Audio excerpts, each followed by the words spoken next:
I would like to call All India Rank 35th, Meenal Karanwal, to come and speak about her experiences towards this success. Welcome, Meenal. Good morning, everyone. Good morning, ma'am. So Junaid has made my work a lot easier. Thank you, because he covered most of the things. But I'd probably fill in some gaps that I felt I should communicate on my behalf to all of you. So first, मेरी जो कहानी है वो जुनैद से बिल्कुल उल्टी है. I have been academically bright since school, department topper college. I'm a graduate from St. Stephen's.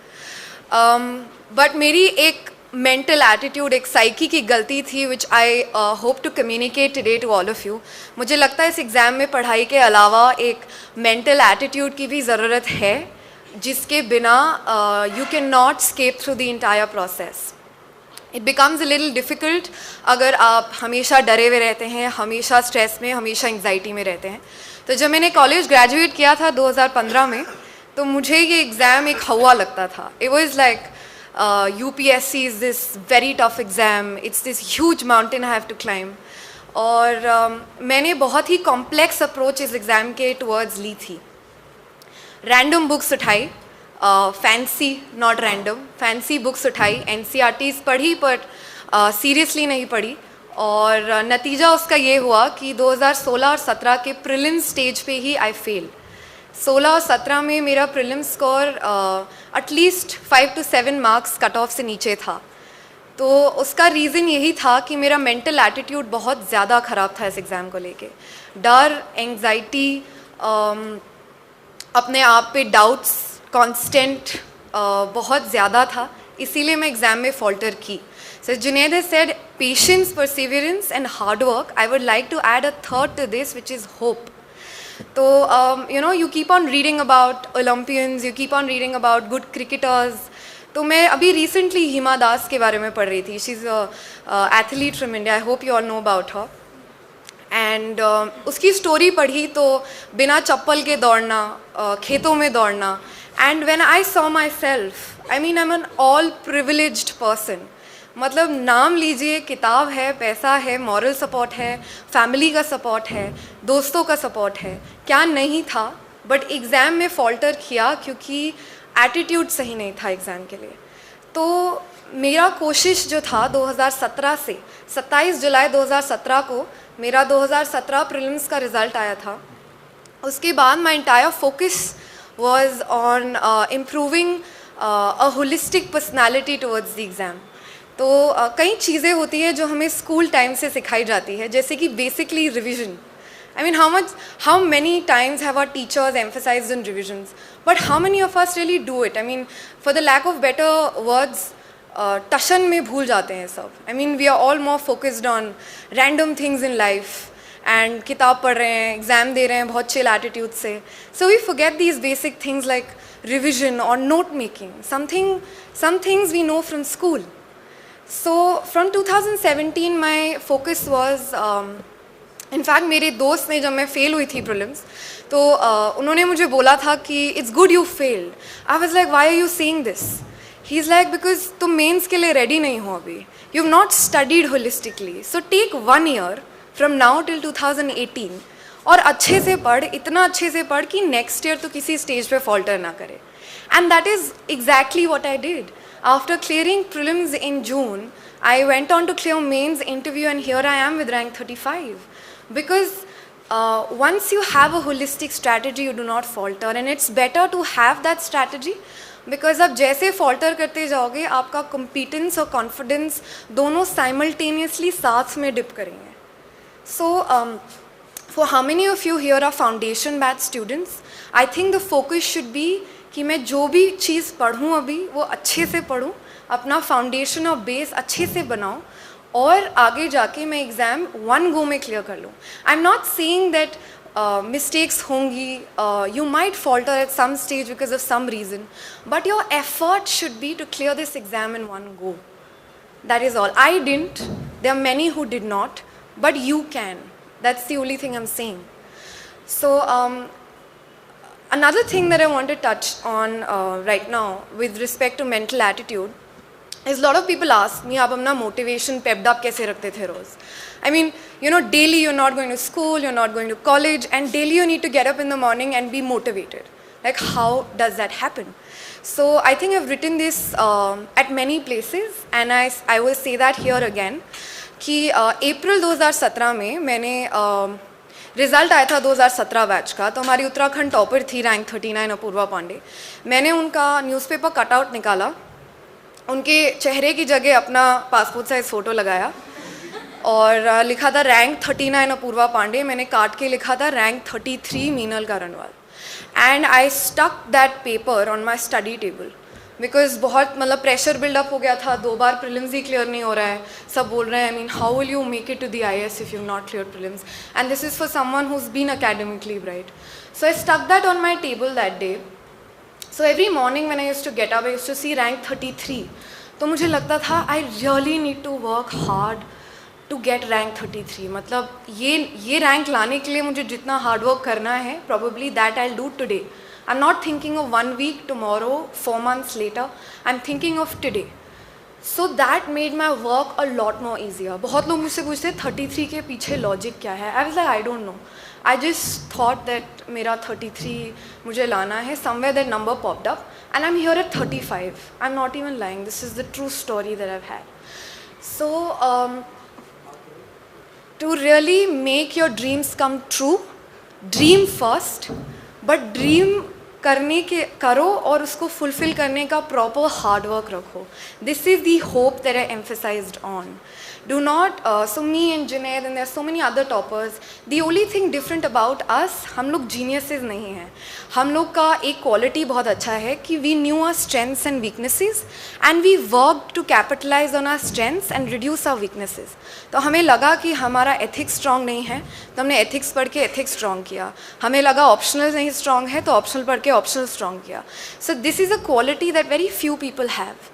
I mean, you know why Virat Kohli is also because he gets up 2 hours before his teammates to go to the gym or practice, and why other people don't. So that quality of hard work, that quality of perseverance continuously is the only thing that is required to clear this exam.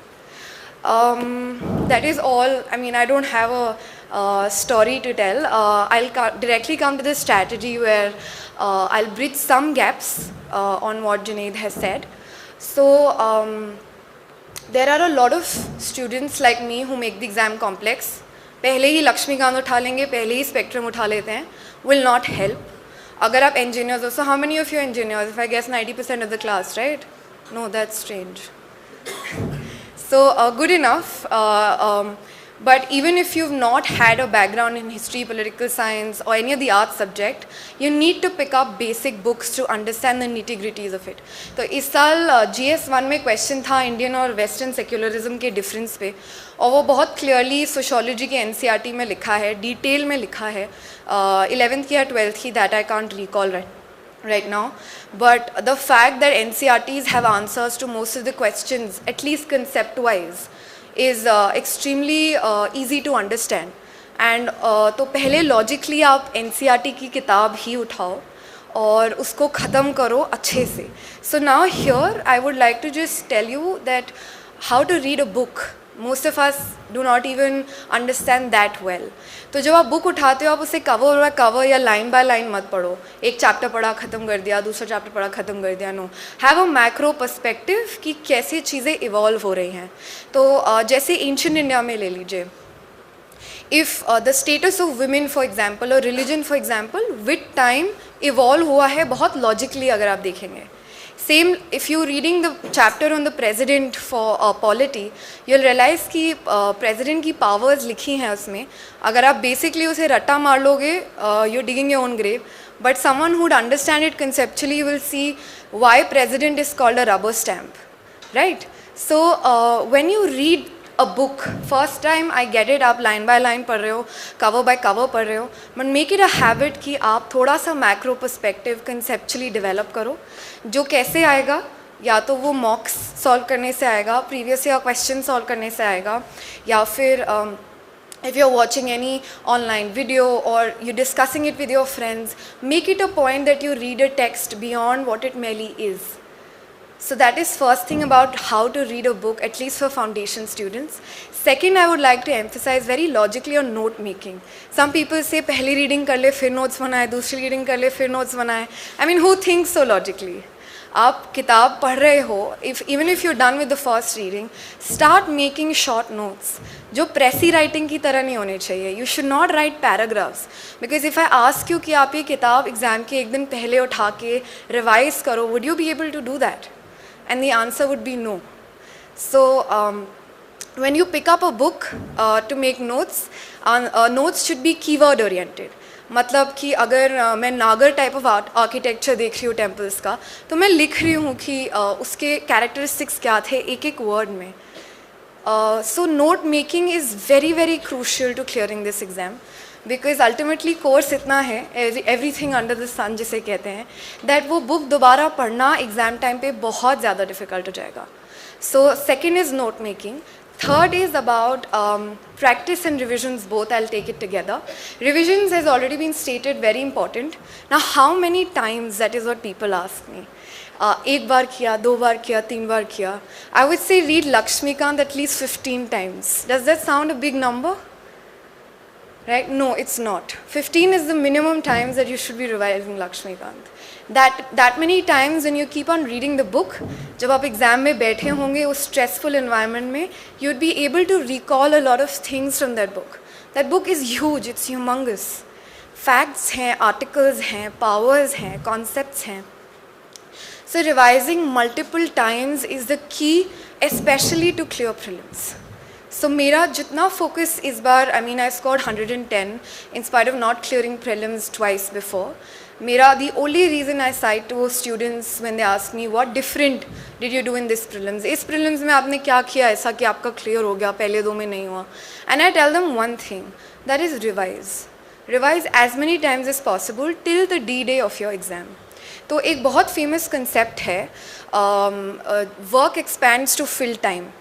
तो क्या होता है कि जब मेरे को पता है कि मेरा प्रीलिम्स 31 मई को है, मैं 28 मई तक पढ़ाई करती हूँ. और क्या होता है वो 28 तक भी कोर्स पूरा नहीं हो पाता. तो अगर मैं सबको एक एक हफ़्ता और दे दूँ तो सब कोर्स ख़त्म करके एग्ज़ाम निकालेंगे. But if I say that my exam is on 30th April, then lot of students will finish their course and they'll leave 1 month for revision. तो जितना जल्दी हो सके read your books and courses to finish it. Do not wait for the exam bell to ring. Because वही होगा, laziness overcome कर लेते हैं, स्ट्रेस ओवरकम कर लेता है और फिर आप कोर्स ख़त्म नहीं कर पाते और मॉक्स तो बिल्कुल भी रिवाइज नहीं हो पाएंगे. The next thing that I wanted to say is about practice. Now why is solving previous year questions important? We've already been taught that previous year questions करने हैं, but क्यों करने हैं? It's not that UPSC repeats its questions. It's crazy how they ask questions in ancient India and every year there'll be different questions. कहाँ से आ रहा है question bank? It's insane, but questions different होते हैं. और पर आपको जो देखना है, जो चीज़ नोटिस करनी है वो ये है कि UPSC questions पूछ कैसे रहा है. मतलब कि reverse engineering. For example, if I'm reading a question in ancient India from Buddhism, that Buddha, which all places did Shakyamuni Buddha go all to, A, B, C, D. So I'm like, मैंने तो Buddhism का chapter पढ़ा था, इस बात पे तो मैंने focus ही नहीं किया. So to really, the reason why we ask everyone to solve previous year questions is to get to know the knack of how questions are being asked. And sometimes, very few times, कोई question repeat हो सकता है UPSC से. Not that in my knowledge हुआ होगा. Thirdly, there's a set pattern for some subjects to ask questions. जैसे कि geography से बहुत questions location of industries पे या location of cities पे आते हैं prelims में.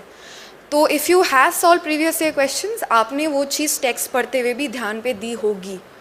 So to solve previous year questions with a mindset कि यार इससे मुझे पता चलेगा कि मेरे को text कैसे approach करना है, very very important for both prelims as well as mains. So prelims की जो कहानी है वो रिवीजन और प्रैक्टिस तक ही सीमित हो जाती है. और जहाँ तक ये बात है कि मैं प्रीलिम्स के लिए सेपरेट पढ़ूँ, मेंस के लिए सेपरेट या इंटरव्यू के लिए सेपरेट, और whether it should be integrated, I always tell students कि किताब को एक ही तरीके से पढ़ना है. There is no multiple ways to read a book. if I'm taking up ancient India or modern India, I'm reading the book conceptually. कि ओके ब्रिटिशर्स केम, ये एक्ट्स लाए और विद टाइम उन्होंने इतना पावर्स इंडिया को डिवॉल्व करते गए. So this is something that I have understood conceptually which will be of use in prelims and mains. But where do you draw the line after some point of time is the amount of fact orientation prelims में है, जिसमें आपके notes और आपका revision आपको help करता है. Mains में जहाँ तक बात आती है वो थोड़ा कंसेप्ट ओरिएंटेड है. तो चंपारण सत्याग्रह पे क्वेश्चन आएगा प्रीलिम्स में कि वो कहाँ हुआ था, क्यों हुआ था, was it the first satyagraha. But mains में क्वेश्चन आएगा गांधी जी के सत्याग्रह की इफेक्टिवनेस क्या थी. They will not ask you what was Champaran. So there is a little bit of conceptual why and what का डिफरेंस जो प्रीलिम्स और मेंस में आ जाता है. But for all the foundation students it's better to first read the book very nicely and then go to understand all these nitty-gritties कि prelims के लिए ये है, mains के लिए ये है, interview के लिए ये है. Then I move on to mains on what I think helped me the best is that prelims के बाद ये मत बोलना कि mains के लिए तैयारी कैसे करनी है. Because I think lot of students are so focus prelims पे कि प्रीलिम्स निकल जाते हैं और मेंस के लिए आइडिया ही नहीं होता कि क्या करना है, कहाँ से करना है, और प्रीलिम्स के बाद पूछना शुरू करते हैं कि एथिक्स कैसे पढ़नी है. I mean it's just extremely irresponsible for students to do that.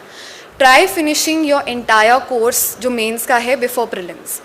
जब वो बिफोर प्रीलिम्स आप ख़त्म कर दोगे तो प्रीलिम्स के बाद आपका एक ही रोल रहेगा उसके लिए, वो है आंसर राइटिंग प्रैक्टिस और रिवाइज़ करना. जो दो ही चीज़ें मैंने पर्सनली अपने प्रीलिम्स के बाद की थी, क्योंकि मैंने काफ़ी पहले अपना मेंस का कोर्स ख़त्म कर दिया था, नोट्स बना दिए थे, टेस्ट्स भी लिख दिए थे. My only work after prelims, after I clear prelims was to focus on answer writing and revising and a little bit of content building, क्योंकि current affairs नया नया आता रहता है. तो for mains I think GSY strategy is very omnipresent. सब वही same books और वही same बातें बोलते हैं. I would just like to stress on the importance of notes again for current affairs as well as for static. तो static का तो I've already emphasized.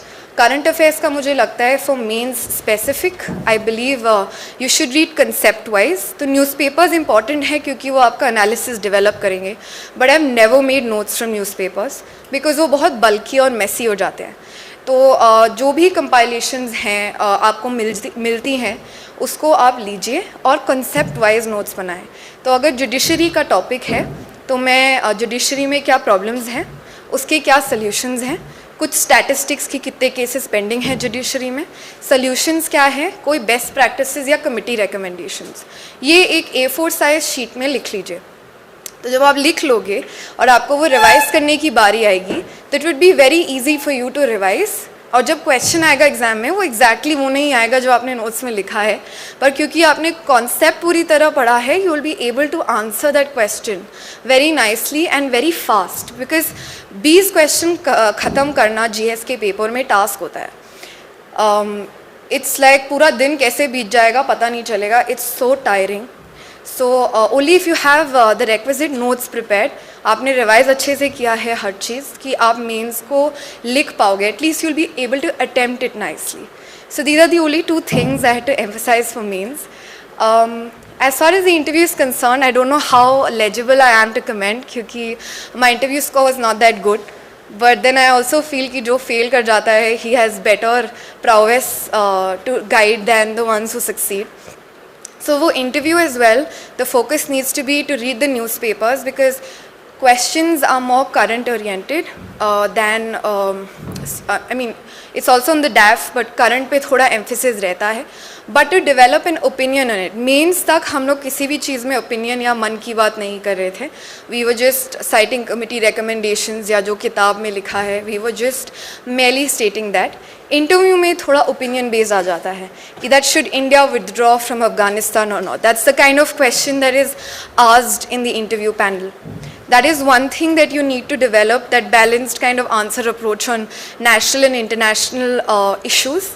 And your DAF is also very important. To really deconstruct your DAF word by word. I remember that my address is house number 10, Bengali Library Road. It has nothing to do with Bengalis. वो बस एक landmark है, तो आसपास के घर lens को उन्होंने वो नाम दे दिया है. So my first question in a mock was once, what is the status of Bengalis in Uttarakhand? I was totally blank. मैंने कभी इस बारे में सोचा भी नहीं था. So to see and work on every word in your DAF is very important. My board was Manoj Soni sir, and the first question he asked me is, your pin code is 248001. इसको मेरे लिए deconstruct करो. What does 2 mean, 4 mean, 8 mean, 0 mean, 0 mean and 1 mean? So मुझे rough idea था, but क्योंकि you know that interview का you really need to answer exactly, I could not answer that question. So what the DAF that you will have, बहुत जो prelims clear करेंगे इस बार उन लोग को detail application form मिलेगा. Whatever you fill in prudently and work on reading and analyzing every keyword of your DAF. That is all that is required for the interview. So all in all, I'll wrap up my strategy here. But even though I've elaborated on strategies, I would like to say that there's no second to hard work. अगर आपको लग रहा है कि मैं थोड़ा सा shortcut लेके इधर उधर से निकल के एग्ज़ाम क्लियर कर लूँगा, that will not happen. Natural process है ग्रो करने का. I have grown over a period of 3.5 years. He has taken his own time and others have taken their own time. We have realized a lot of problems that we had and we worked on them. हमने improve किया और आज हम यहाँ पे हैं. तो process है जो शायद आज मैं एक्सप्रेस भी ना कर पाऊँ बिकॉज मुझे याद नहीं है. I become a changed person in this entire examination process. आपकी पर्सनालिटी भी बिल्ड होगी इस एग्जामिनेशन प्रोसेस के साथ. So please be very positive, take care of your self. बस पढ़ाई करो और जितना हो सके पैतरे कम लगाना. और that's it. I think that is how I would like to wrap up. Thank you.